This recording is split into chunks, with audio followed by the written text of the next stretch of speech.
Miarabantsika rehetra de manonona ny fiadanan'ny tompo Jesosy amintsika rehetra ary faly hatrany a faly foana mifampahery mifampizara atao anatin'ity pejy ity amin'itony tambajotra itony a ny fahasoavan'ny tompo Jesosy no ambara amintsika rehetra sy proclamena amintsika tsiraray avy any an-tokantrano any a sy mpanaraka ny pejy dilo ilo fanosorana ary indrindra mpanaraka ny sitrapon'Andriamanitra. Zay ny tena important isika rehetra izay mpanaraka ny sitrapon'Andriamanitra tsy to. Antsika de resaka momba ny prétexte contexte kely any amin'ny fitenenana amin'ny fiteny tsy fantatra izany. Zay no tondratsika resaka tsotsotra androany. Hoentiko miainga izy tia amin'ny publication zay nataoko. Na iza miteny amin'ny fiteny tsy fantatra dia miditra amin'ny fitsaharana izy zay. Sabata fitsaharana pasteur zoky anankiray iray aman-dreny tao amin'ny fiangonana pentecôtista mitambatra iray no nampita ny fampianarana teto. Ny hevitrao shalom sœur sy frère. Dia tao anatin'izany nisy verset biblika be da be izay napetrany sy nanohanany ny heviny. Ity ampiandohana dia tiako ny manamarika amintsika fa ao anatin'ny saina malalaka sy ny toe-po mivelatra tsara zany, esprit ouvert no itondrantsika ny fifampiresana ny amin'ity resaka fitenenana amin'ny fiteny tsy fantatra ity. Ny tokony hainga tamin'ny lohahevitra toritenin'ny ray aman-dreny izay adjaiko sy ataoko hoe loloavina tampony loha amin'izay fahendrena malagasy zay ao anatin'ny fonoteny a amin'ny maha ray aman-dreny ara-pinoana azy amin'ny maha olobe mitondra fiangonana azy a amin'ny fiangonana anankiray de fiangonana pentecôtista tahaka ny fiangonana rehetrarehetra. Shalom ho an'ny mpino pentecôtista rehetrarehetra. Ny anton'izay a dia fatatsika tsara ny recommandation an'ny filazantsara Jesosy Kristy fa isika dia tsy manana droit manendry mpanompon'Andriamanitra anankiray. Eo de mipetraka tsara ny contexte hoe aza mitsara matsotsaraina ianareo a zay tsy nanota taminareo no kitorabato azy voalohany a sy ny sisa rehetra zay afaka anambaratsika satria ny zavatra tokony ho fantatsika selon an'ny discernement, il faut savoir discerner dia ny mpanompon'Andriamanitra anankiray dia misy ny antsoina hoe ositr'Andriamanitra ao amin'izy ireny. Ka isika zay manendry mpanompon'Andriamanitra izany, mikendry mpanompon'Andriamanitra na manisy ratsy mpanompon'Andriamanitra dia tsy lay vatana, tsy lay olona personifié no tendrentsika sy amin'izay fotoan'izay hoe asitsika ratsy fa ilay ositr'Andriamanitra ao anatitsika. Isika nefa amin'ny mampanotatsika, isika amin'ny mahavoary créé atsika, création atsika no arinatsika dia tsy manana droit isika anendry an'Andriamanitra satria izy ara nanome fofinainantsika fofinaina mahavelona. Important be zay passage a zaraiko aminareo izay. Tsy ataoko lavabe ity mivantana ity fa ezaka apitany hevitra tena important ho amintsika. Ny amin'ny fitenenana amin'ny fiteny tsy fantatra, zay zany toritenin'ilay ray aman-dreny tsika tao amin'ny fiangonana pentecôtista ity olobe ity hoe rehefa miteny amin'ny fiteny tsy fantatra ny mpino anankiray ozy izy dia tafiditra ao amin'ny sabata fitsaharana izy zay, mametraka ny tongony ao amin'ny parvian'ny fitsaharana. Shalom ao amin'ny parvian'ny saba ilay mpino. Za avy hatrany dia tsy andiso nanamarina an'izay fa ny fanazavana no abordeko amintsika amin'ny fijeriko sy amin'ny interprétation zay anazavako azy dia anjaratsika no mandray hoe marina ve ny zavatra nambarana sa tsy marina. Voalohany indrindra raha vao miresaka ny contexte ny sabata isika dia azadino fa ny sabata dia mifamatotra foana miresaka fanekena, fifanekena. Le fanekena fifanekena dia olona roa no mifanaiky.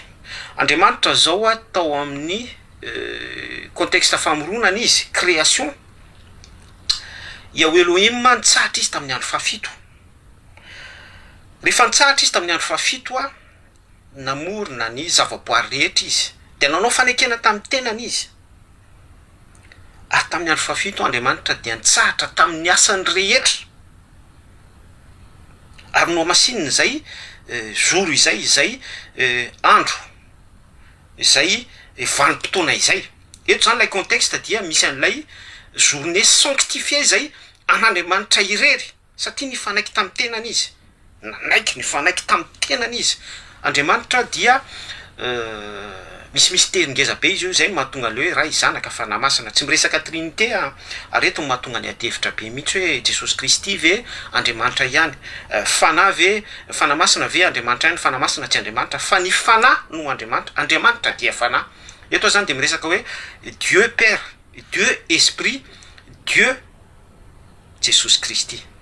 Zay ho mahasarotra be an'ity resaka divinité an'Andriamanitra ity, ary tsy de tiako loatra ny miadihevitra an'izy io satria mahatonga teny blasphematoire, mahatonga fitenenan-dratsy zay manondro an'Andriamanitra isika. Zany ao anatin'le miteny sy maneho hevitra rehefa etiny afanam-po be isika de lasa manondro miteny ratsy an'izay Dieu Père, Dieu Esprit, Dieu Jesosy Kristy. Zay isika azadino nefa fa Andriamanitra tsy toa.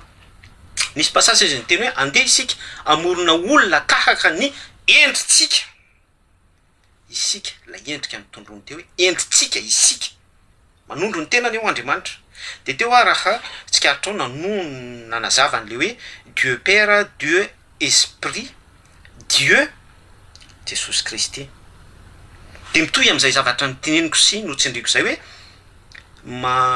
mamorona olona tahaka ny endriny Andriamanitra, endritsika, la endro no tondroiny eo hoe andeha isika amorona olona tahaka ny endritsika.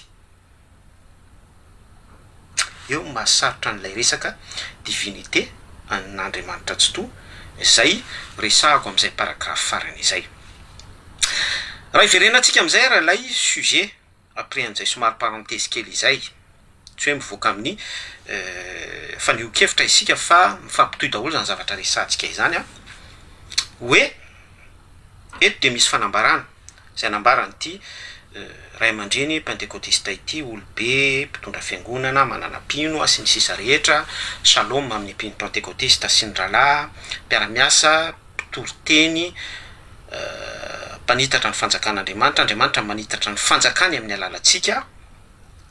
Ary eto de misy an'ity sujet izay ambarany ray aman-dreny pentecôtista ity hoe rehefa miteny amin'ny fiteny tsy fantatra ozy ny mpino anankiray de tafiditra amin'ny parvian'ny sabaty izy. Hoy ateo hoe za tsy handiso an'izay nanamarina an'izay, fa ny interprétation hoentiko raha entiko am'izay fanazavany izay, zay tsy nazavainy de izao no azoko ambara. Ny fitenenana amin'ny fiteny tsy fantatra raha lasa ranabavy, hitraditay kely sika. Ny fitenenana amin'ny fiteny tsy fantatra, alleloia. Mamela anareo anetsika curseur kely ao amin'ny Korinthiana voalohany toko 4:10 misy an'izay. De afaka vakinao fa tsy de manam-potoantsika ivalaparana be am'izany. Ary raha raisitsika manomboka amin'ny 17 hatramin'ny 19 ko aoka izay miteny amin'ny fiteny tsy fantatra, angataka mba mandinika ny teny koa, fa raha mivavaka amin'ny fiteny tsy fantatra aho dia ny fanahiko ihany no mivavaka fa ny saiko kosa tsy mahavanona. Ahoana ary no izy raha hivavaka am-panahy no vavaka an-tsaina koa aho, sady hiram-panahy no hiran-tsaina koa aho. Fa 40 fa raha misaotra am-panahy fotsiny ihany ianao, ataon'izay tsy mahay ahoana no hanao amen raha misaotra ianao, satria tsy mahalala izay laizainao izy. Fa ianao dia misaotra tsara ihany nefa ny hafa kosa tsy mba ampandrosoana sy ny sisa rehetra. Ny tanako anao hoe vakio ny amin'ny fitenenana amin'ny fiteny tsy fantatra. Fa ny tena tiako ampitaina amintsika amin'ity resaka hoe fitenenana amin'ny fiteny tsy fantatra ity dia resaka tena hoe cas par cas izy io. Averiko tsara hoe cas par cas. Ny afatra ampitaiko androany zany de hoe ny olona anankiray izay miteny amin'ny fiteny tsy fantatra de tsy misadresser amin'ny n'importe qui izy. Zay le hoe cas par cas resahako eto, fa misadresser amin'ny fanahy grand F izy, misadresser amin'Andriamanitra tsy toy izy.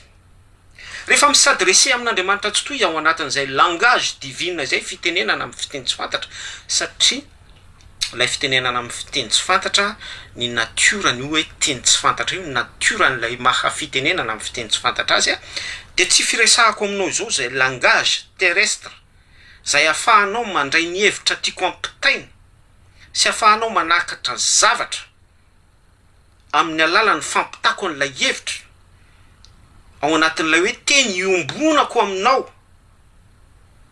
fa ny maha fitenenana n'ilay mahateny tsy fantatra an'ilay fitenenana amin'ny fiteny tsy fantatra dia langage iombonanao amin'Andriamanitra tsy to anao sy Andriamanitra tsy to irery tahaka an'Andriamanitra tsy to miteny amin'ny anjely dia ny anjely sy Andriamanitra tsy to irery ihany zay amin'ny asa izay aniran'Andriamanitra tsy to ia hoe Elohim an'ilay anjely sy s'adressen'Andriamanitra tsy to amin'ilay anjely selon ny autorité sy ny fahefana izay limité araky ny fatra anendren'Andriamanitra tsy to an'ilay anjely ao anatiny hoe maniraka an'ilay anjely izy de tahaka an'izay ihany koa hoe ianao rehefa miteny amin'ny fiteny tsy fantatra dia ianao misadresse amin'Andriamanitra tsy to izay ao anatin'izay tontolo ny esprit izay satria raha vakinao lay Koritianina voalohany toko faefatra amby folo teo misy ihany koa ny toko sy andiny hafa dia mazava tsara ny séparation ny fanambarana au niveau ny âme ny saina ny émotion io lay langage iombona ny olombelona manan-tsaina rehetra sy ny fanambarana au niveau ny esprit fa tsy saina ny saina dia natao atsika olombelona mpiara-monina amin'ny alalan'ny saina isika no mifampilaza sy mifandrindra mifampahafantatra dia ao amin'ny alalan'ny fisainako sy ny fisainanao izay no ateraka ny diapason amin'ny alalan'ny lalàna ny fahaizana miara-monina ny fahaizana miara-mitoetra ny fahaizana mifanambara mifampiresaka mifampita afatra mifandray mizara ao amin'ny tontolon'ny saina avokoa izany rehetrarehetra izany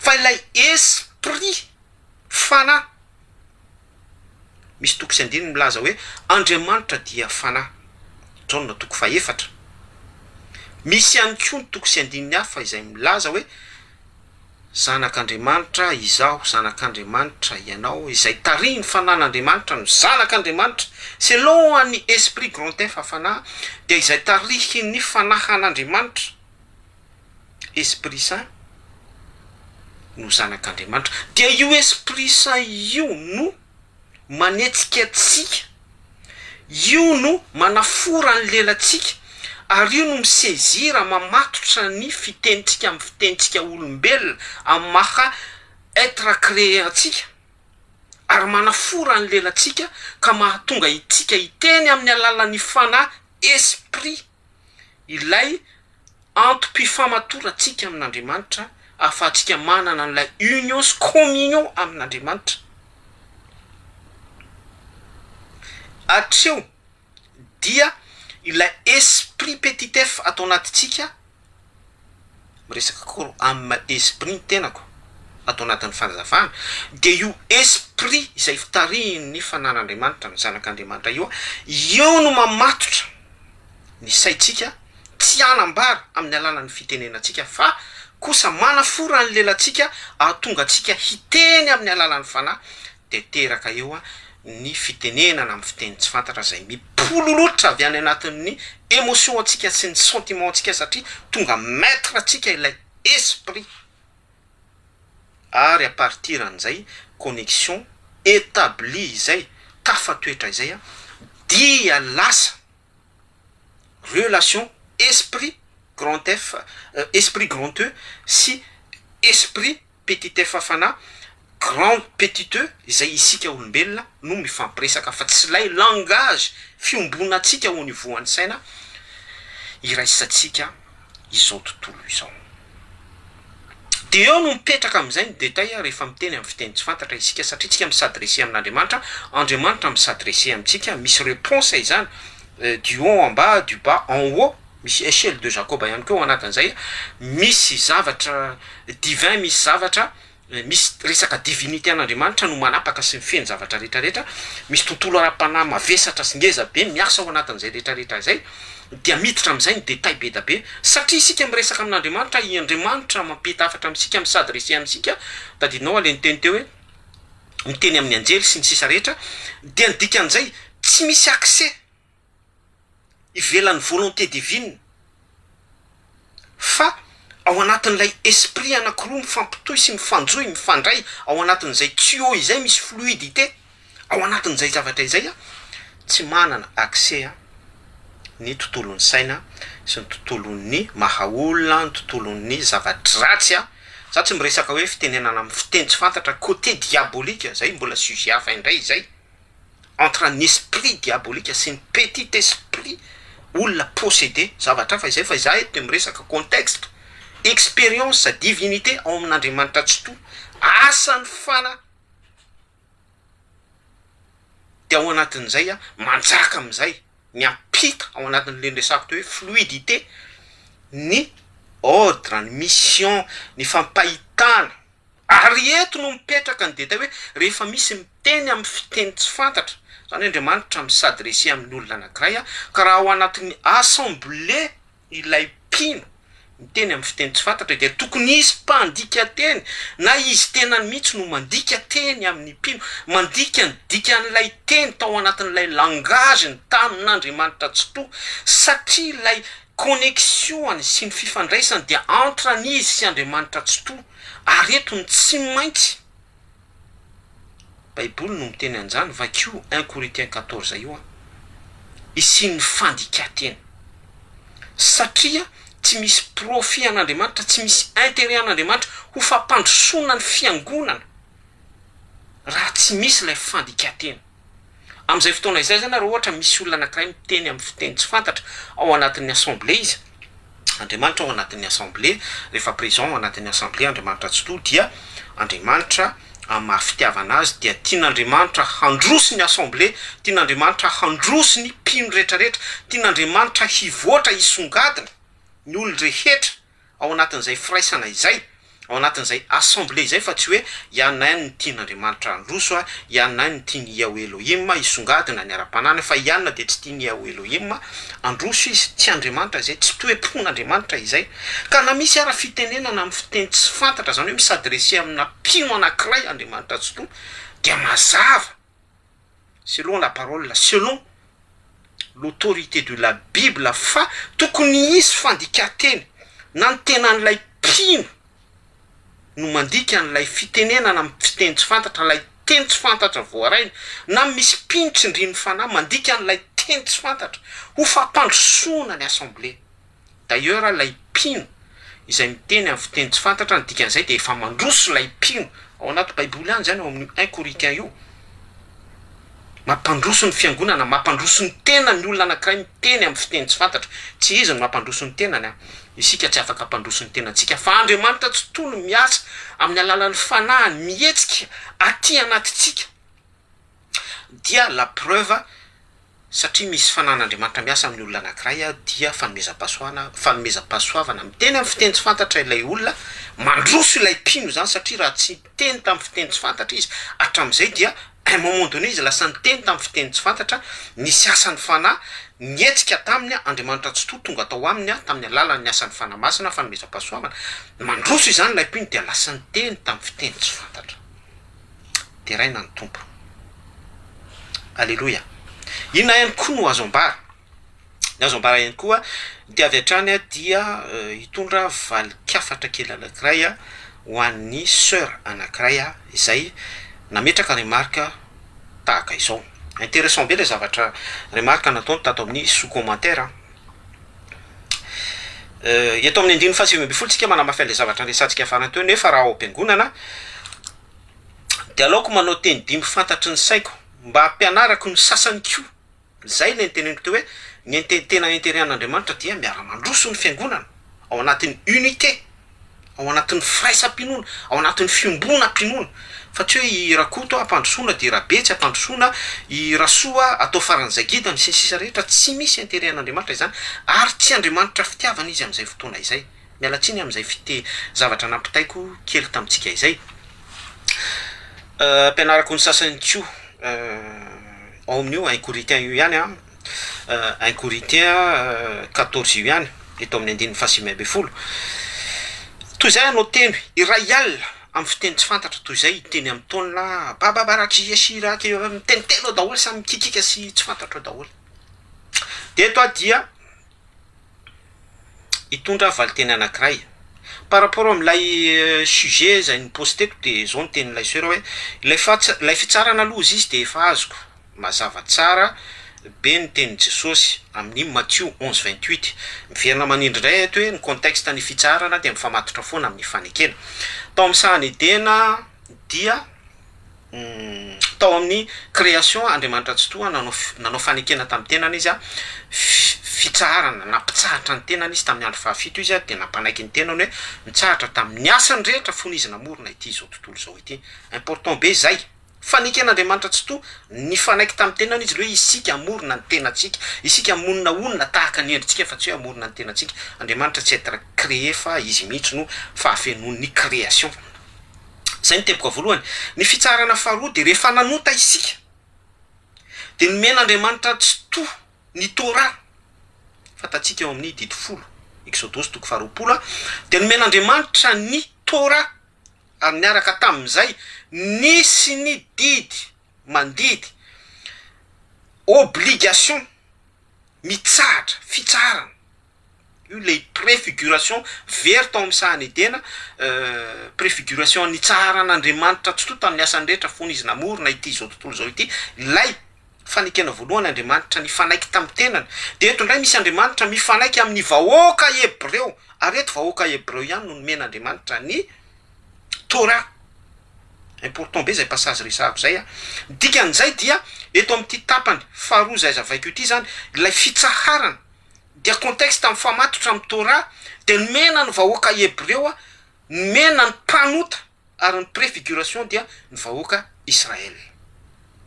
Zay no contexte faharoa itondrako fanazavana atao amin'ity resaka fitsarana ity. Ny contexte fahatelo important ihany koa dia ny Matthieu 11:28. Aveko tsara ny contexte fahatelo dia ny Matthieu 11:28 makanesa ty amiko ianareo miasa fatratra sy mavesatretina fa izao no hanome anareo ny fitsarana.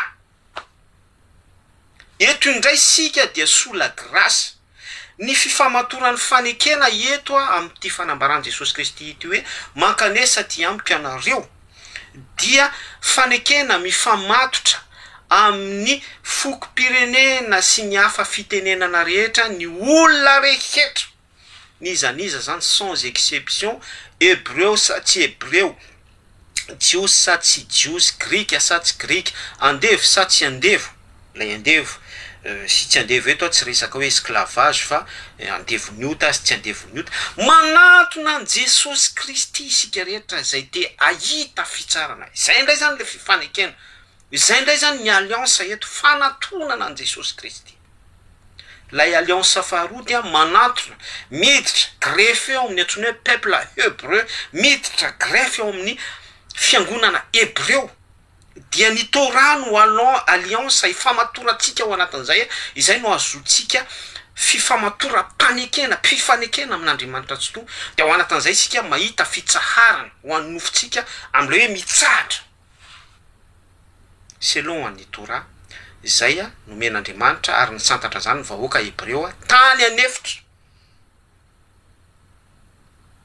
Lesona ngeza be ihany koa zay raha ohatra ho detailletsika eto. Fiteniko zay zavatra nambarako faran'izay hoe nisy ny fitsarana an'Andriamanitra tsy toa zay fanekena tamin'ny tenany ihany. Ny teboka faharoa dia nisy ny fifanekena lanja faharoa izay nomen'Andriamanitra ny fanekena tamin'ny vahoaka Hebreo ihany ary fanekena selon an'ny Torah rehefa nanota isika zanak'olombelona. Ny teboka fahatelo farany manazava eto mitondra interprétation par rapport amin'ny sujet dia lay fanekena fifaneken'Andriamanitra amin'ny fokom-pirenena sy ny hafa firenena rehetra, ny hafa fitenenana rehetra manatona an Jesosy Kristy. Eo indray lay alliance ahafahana mahita fitsarana ny sabata. Amen. Ny tena intéressant amin'ity paragraphe noentin'ny sœur anankiray ity dia hoe marobe ny olona miteny amin'ny fiteny tsy fantatra amin'izao fotoana izao. Move afaka ianarana izy io sa noho ny finoan'ny tena, finoan-taina somary ndroky kely izy no mampiteny an-taina. Za mba te hiteny amin'ny fiteny tsy fantatra. somary manetry tena kely izy eto am'ty hoe za mba hiteny amin'ny fiteny tsy fantatra ity be da be ny natorany fitenenana amin'ny fiteny tsy fantatra misy miteny fa ny fitenenana amin'ny fiteny samihafa dia fitenenana amin'ny fiteny tsy fantatra misy mahadiso an'izay misy mahamarina an'izay ny mahadiso an'izay dia tsy langage divine ny fitenenana amin'ny fiteny tsy fantatra hoe za tsy mahay ohatra hoe za tsy mahay teny anglais misy olona miteny teny anglisy amiko dia à partir an'izay lay teny anglisy tenen'ilay olona amiko ina efa fitenenana amin'ny fiteny tsy fantatra izy miteny amin'ny fiteny tsy fantatra fa za tsy mahay an'ilay teny anglisy donc ny définition an'izany dia teny amin'ny teny tsy fantatra lay ambarany amiko ainsi de suite hoe teny japonais russe sy ny sisa rehetra fa tsy langage divine ho ora nefa lay zavatra nazavaiko tary ambony de hoe relation ampino amin'Andriamanitra tsy to intimité profonde no miteraka n'ilay fitenenana amin'ny fiteny tsy fantatra de ozy lay seur hoe afaka ianarana ve eto zany dia sady mamaly ino mamaly non par rapport am'le zavatra nazavaiko teo hoe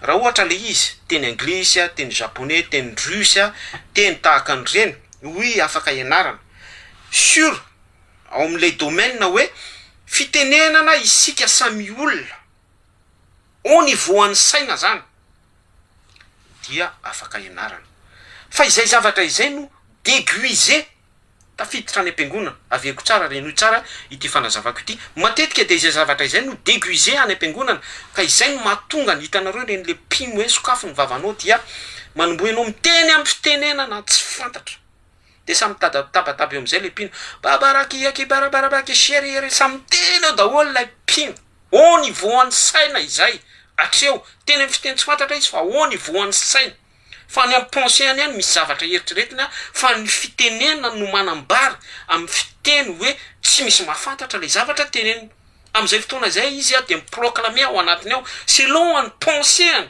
selon any fisainany fa tsy pensée divine zany hoe émotion no mahatonga anazy iteny amin'ny fiteny tsy fantatra mampiboredika ny vavany volonté an'izy rery selon an'lay fanentanan'lay pitarika no itenenany amin'ny fiteny tsy fantatra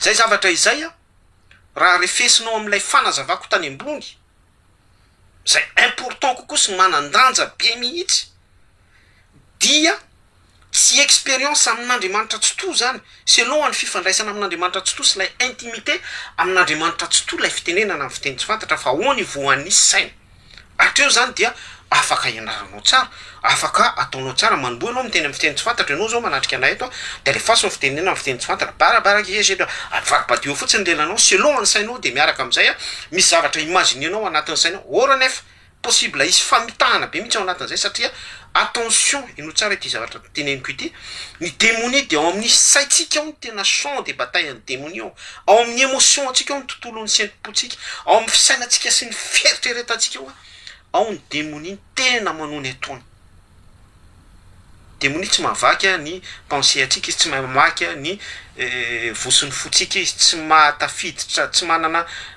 accès any amin'ny fisainatsika sy ny fieritreretantsika lalina izy an'Andriamanitra irery zany fa isika no lay hoe misy an'ilay soif minetsy an'ilay obsession zay zava-doza be zay obsession zay tsindriko tsara satria ny obsession dia filana tellement ny olona anankiray te hiteny amin'ny teny tsy fantatra trop izy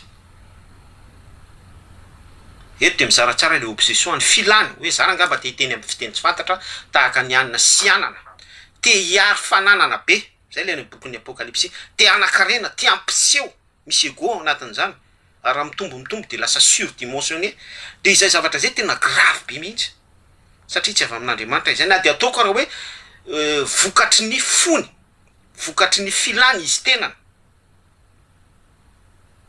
danger be zay hoa fa ny tena tsara dia tariny fanan'Andriamanitra foana isika misy etaeta ampidinon'Andriamanitra ao anatitsika misy soafy azeran'Andriamanitra ao anatitsika misy fanirina lalina be mandrorotra ny fotsika vokatry ny fanahy ny fanahy miaso antsika no miteraka an'izany zay tena important be mihitsy de am'izay fotoana izay no miverina am'ilay fanazavako tany ambony hoe lasa misy fanahy sy fanahy mifampitohy mifamatotra miditra ao anatin'ilay hoe fluidité zany tsika resaka divinité ao anatin'ny action divine tafiditra ao anatin'izay le pino satria Andriamanitra mandinika ny voson'ny fo de mamaly atsika tsiraray Andriamanitra soa de manomboka eo no manafora n'lay lelan'ilay olona satria tan'Andriamanitra fa mila miresaka aminy en personnel ilay olona ampandrosoan'Andriamanitra ilay mpino. Fitenena fiteny tsy fantatra dia mampandroso ny tenany ihany ilay mpino. Andriamanitra no mampandroso an'ilay mpino. Hitan'Andriamanitra rehefa nandinika ny vosony fo Andriamanitra tsy to dia hitany fa ity mpino ity dia mila ampandrosoana. Dia misy ny fanomezam-pahasoavana midina fitenenana amin'ny fiteny tsy fantatra dia miaraka amin'izay mandroso zany ilay mpino manatona an'Andriamanitra tsy to miakatra amin'ilay échelle de Jacob. Iresaka amin'Andriamanitra izy dia rehefa miresaka amin'Andriamanitra isika, Andriamanitra dia fanahy dia tsy maintsy ara-panahy ihany koa isika. Zay ny antsoina hoe fitenenana amin'ny fiteny tsy fantatra. Miteny amin'ny fanahy isika, langage divine. Amen. Alléluia. Zay le izy, rahalahy sy ranabavy. Karaha hoy zany lay fanontaniana, petra-panontaniana, réflexion eto hoe afaka ianarana ve le izy dia zay ny valiny possible positif, possible hoe tena négatif ihany koa ilay hoe fianarana teny amin'ny teny tsy fantatra. Fa ny tena importance tena ngeza be dia Jesosy Kristy. Andriamanitra tsy to miasa amin'ny alalan'ny herin'ny fanamasina manafora ny lelantsika dia tafiditra ao anatin'ilay connexion divine isika, tafiditra ao anatin'ilay tuyau isian'ilay fifandraisana aminy isika, misy an'ilay cordon zay lien zay, zay échelle izay no mampandroso ny mpino anankiray dia manafora ny fon'ny mpino anankiray amin'ny alalan'ny fanomezam-pahasoavana fitenenana amin'ny fiteny tsy fantatra. Marobe dia marobe tokoa ny olona no miteny amin'ny fiteny tsy fantatra. Ao ireo manao intéressé, ao ireo manao show, ao ireo manao intimidation, ao ireo manao séduction sy ny sisa rehetra, ampisehoany fa hoe miasa amin'ny tena ny fanamasina, miasa ao amin'ny fanamasina sy ny sisa rehetra. Saingy ny vokatry ny fanahy no entinao mandrefy an'izany rehetrarehetra izany. Alléluia. Raha fitintsika izany dia izay voalaza rehetrarehetra izay ny teny ny ray aman-dreny pastora fa rehefa miteny amin'ny fiteny tsy fantatra ny mpino anankiray ozy izy dia tafiditra ao anatin'ny fitsarana izy. Nazavaintsika teo ny fitsarana dia mifamatotra amin'ny fanekena. Ilay fifanekena dia nisy fotoan'Andriamanitra tsy to ny fanaiky tamin'ny tena nisy tena nireriana. Rehefa nanota isika dia nomeny ny Torah fifanekena tamin'ny peuple Israel, préfiguration an'ny épouse sy ny épouse izay. Ary rehefa tonga kosa Jesosy Kristy dia nisonga izay fanekena izay, izay fifanekena izay, mbola nomeny ihany koa ny sabata teo amin'ilay teboka faharoa dia nomeny ny sabata fitsarana tamin'ny alalan'ny Torah.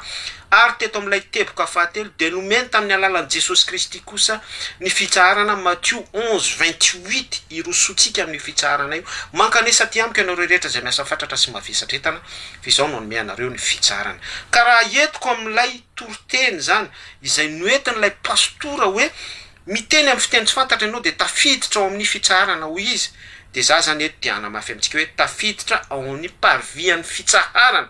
Ary mifamatotra amin'ilay contexte ny Matthieu 11:28 isika amin'izay fotoana izay, izany hoe satria ilay olona miteny amin'ny fiteny tsy fantatra ny dikan'izay dia aspiré izy, misonga izy, miala amin'ny toerana maha olona azy izy, amin'ny maha vatana tsotra azy izy. Fa Andriamanitra kosa no mampandroso azy amin'ny alalan'ny fitenenana amin'ny fiteny tsy fantatra. Ny teny tsy fantatra dia mampandroso ny tena, ny olona anankiray miteny amin'ny fiteny tsy fantatra, ny Baiboly no milaza an'izany. Ary miaraka amin'izay dia misy message ampitain'Andriamanitra amin'ilay olona ho fampandrosoana an'ilay fiangonana sy ny assemblée. Eto indray dia misy ny dikateny amin'ny fiteny tsy fantatra na ilay personne ciblé eto, ka isolé, ka par cas resako dia omen'Andriamanitra ny dikateny dia izy ihany koa no manambara ny dikany teny izay nitenenany teny tsy fantatra tao anatin'ny fifandraisany tamin'Andriamanitra tsy toa ho amin'ny assemblée ho fampandrosoana ny fiangonana. Mety hoe faminaniana, mety hoe vision, mety hoe teny avec autorité ihany koa, ho fanapotehana ny asan'ny maizina sy ny sisa rehetra, ainsi de suite. Fa tsy maintsy mipetraka ilay condition hoe dikateny, mpandikateny, fandikateny. Satria amin'izay fotoana izay dia marina sy juste Andriamanitra tsy toa ny amin'ny teny ambarany atao amin'ity Korintiana voalohany 4:20 ity. Teo ihany koa tsika dia niresaka ny amin'ny hoe azo inarana sy ny tsy azo inarana efa fivaly teo daholo izany. Amezantsika azy dia rehefa manomboka amin'ny teny amin'ny fiteny tsy fantatra zany lay mpino dia hoe tafiditra ao amin'ny sabata fitsaharana. Tsy avy hatrany dia mahita fitsaharana ilay mpino satria ny tena definition an'ilay fitsaharana ilay sabata fitsaharana dia tahaka ny tsaharan'Andriamanitra tamin'ny asany rehetra fony izy namorona ity izao tontolo izao ity. Fa ny amaliko an'ilay mpitandrina Zoky Ray Aman-dreny ivon'ny sujet ny tondra ny toriteny zay isorana anazy eto ahafahantsika mianatra sy fampianatra sy mifanoro de hoy iaho hoe rehefa miteny amin'ny fiteny tsy fantatra kosa ny mpino anankiray de manomboka amin'ny santatra izy tafiditra ao amin'ny parviany fitsaharana ny tongony. Misy pa ataony zany de tafiditra ao anatin'izay pa izay izy tafiditra ao anatin'izay kianja pitsaharana izay ny tongony. Za tsy miteny hoe manana ny plénitude ny fitsaharana izy satria raha manana ny plénitude ny fitsaharana izy de tahaka ny teny hoe Elohim hoe Andriamanitra dia nitsahatra tamin'ny andro fahafito ary nanamasina an'izany andro izany izy ary aty amin'ny Torah sy ny ambin-drehetra izy dia manamarina ny teny fa Andriamanitra nitsahatra tamin'ny asany fony izy namorona ity zao tontolo zao ity ary ny fitsaharany dia nitsahatra tamin'ny asany rehetra mihitsy izy. Ora nefa Jesosy Kristy aty amin'ny filazaontsara de hitatsika ary ny tenany mihitsy izy Jesosy no nanao témoignage hoe ny raiko miasa mandraka ankehitrina izaho koa miasa hozy Jesosy Kristy. Akote an'izay nefa dia niseho izy tamin'ny tenany amin'ny maha Jesosy azy fa tompony sabata zay le hoe tompony sabata izay koa dia important be tompony izy ka zay tiany anaovana azy tompony izy tao amin'ny plénitude ny sabata izay nahatonga azy nanambara tete mankanesa ty ampika anareo zay miasa fatratra sy mavesatretana. Zao no anome anareo ny fitsarana. Ka raha misy olona anankiray zany miteny amin'ny fiteny tsy fantatra ny dikan'izay dia manantona an Jesosy Kristy izy misonga manantona an Jesosy Kristy izy mitombo ara-panasy ara-pinoana izy mialehibe izy. Ora nefa ny Matthieu 11:28 eto milaza hoe mankanesa ty amiko anareo zay miasa fatratra sy mavesatretana. Ny olona anankiray zay miteny amin'ny fiteny tsy fantatra dia proof fa makany amin'ny Jesosy izy manantona an Jesosy izy. Azonareo lay règle azavaiko azonareo lay somary fahasarotana izay izahako azavaina eto. Mankanesa ty amiko anareo zay miasa fatratra sy mavesatretana. Izao no anomenareo ny fitsarana hozy Jesosy Kristy.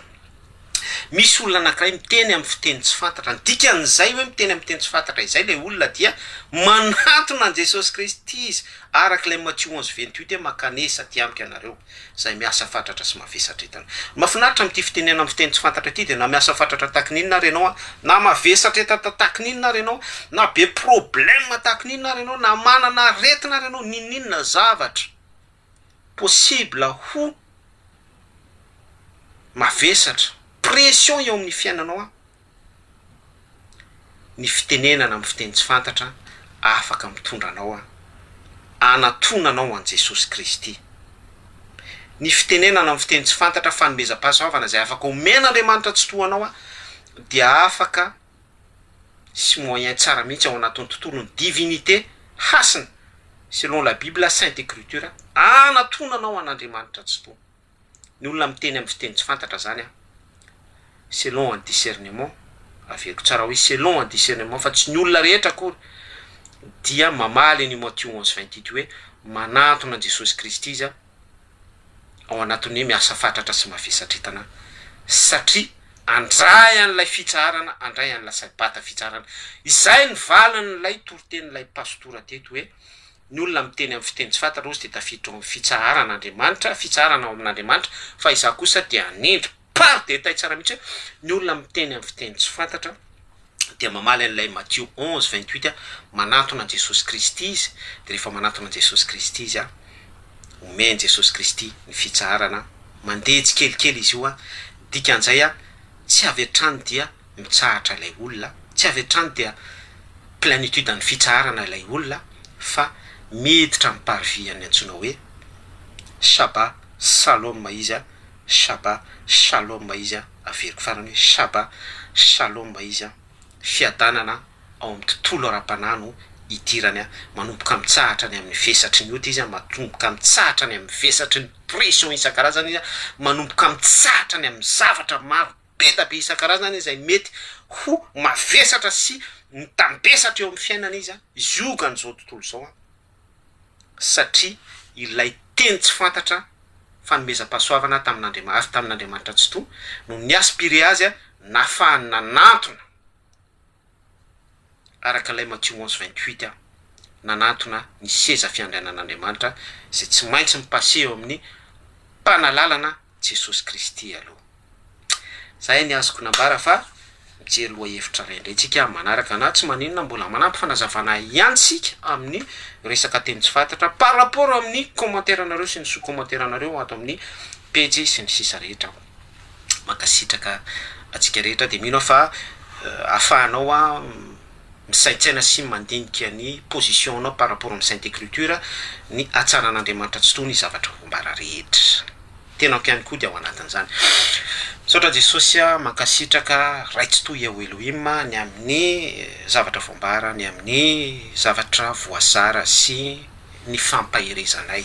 Ianao no manositra ny teny, ianao no manasa anay amin'ny alalan'ny tena, ianao no mamboatra anay, mirestaurer anay, mitransformer anay a amin'ny fiasanao mahery a amin'ny alalan'ny zavatra voasara nentinay niainga tamin'ny teninao. Ireo mangetaeta ny fitenenana amin'ny fiteny tsy fantatra mba te hiteny amin'ny teny tsy fantatra, ireo mangetaeta te hanantona anao amin'ny alalan'ny fitenenana amin'ny fiteny tsy fantatra, miteny aminao te hiditra ao anatin'izay relation intime izay satria rehefa tafiditra ao anatin'izay relation intime izay a dia tsy ny fanambarana maiza intsony no ambaranay fa ny fanambarana miainga amin'ny alalan'ny antsoina hoe intimité profonde izay ao aminao a ianao ato aminay a ianao izay isinay dia miresaka manomboka eo a amin'ny alalan'ny fiteny langage divine izay fitenenana amin'ny fiteny tsy fantatra ho fampandrosoana ao anay. Ireo izay manketaetany amin'izany tompo a ianao mandinika ny voson'ny fo dia mamaly anay tsiraray avy a araka izay etaetanay izay, ianao no misanctifie anay, ianao no manamasina anay, ianao no manisira anay mba hahafanay mitombo ho amin'izany. Ny aja sy ny dera dia anao irenena raitsy toa ny anaran'i Jesosy Kristy ny tombo-kasihan'ny fizarana, ny vavaka, ny zavatra rehetra, ny fampitana iteto a soratra masina fahendrena endrikao. Alléluia, amen. Mirasoa sœur sy frère, tapitapoka be ilay live a fa mba nisy fotoana kely a dia saonana tompo a afaka nanao an'izay a afaka nampita an'izay tamintsika rehetra voninahitra ao an'Andriamanitra tsy toa manaraka indray a mankasitraka antsika foana manaraka ny pejy zarazarao a ho an'ny hafa ihany koa fa be da be ny mila famonjena ao amin'ny tontolony hoe volonté divine foana, ao amin'ny tontolony hoe ho voninahitr'Andriamanitra foana fa tsy hoe fitiavantsika isika mantsy tsy influenceur na itsika tsy hoe mitady buzz na zavatra ohatr'izany fa ilay tontolony divinité an'Andriamanitra sy fiainana mandrakizay izay no tena hoe etaeta miboiboika ato anatsika sy tsy haitohaina araky ny fiasan'Andriamanitra eo amin'ny tenatsika. Mirasoa sœur sy frère manaraka indray veloma tompoko.